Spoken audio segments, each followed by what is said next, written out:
चलिए हम बात करते हैं भरत तिवारी का नाम, जो आप लोग बहुत ही सुर्खियों में सुने हैं। अभी तक तो लगता है कि आप लोग नाम भूले नहीं होंगे।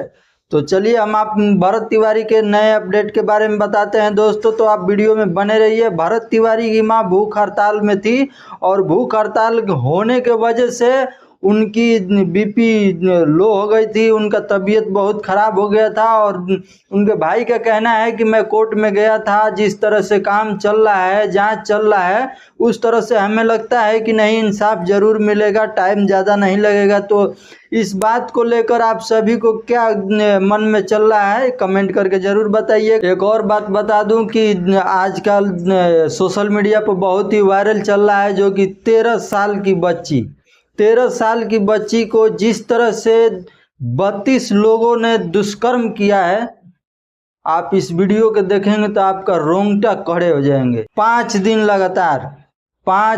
लगातार उस बच्ची के साथ नाइंसाफी दुष्कर्म किया है। जो ये लोग कहीं ना कहीं हमें लगता है कि इन लोगों को फांसी चौराहे पे दिया जाए। तो आप सब क्या सोचते इस वीडियो के बारे में, आप कमेंट करके जरूर बताइए। जो कि भरत तिवारी के बारे में आपको बताया था कि इंसाफ मिलेगा जरूर। कोर्ट में जो जांच पड़ताल चल रहा है वो जल्द ही पूरा होने वाला है और 20 तारीख को इस भूख हड़ताल को स्थगित किया गया है। इन भाई भरत तिवारी के भाई के तरफ से अपडेट आया है।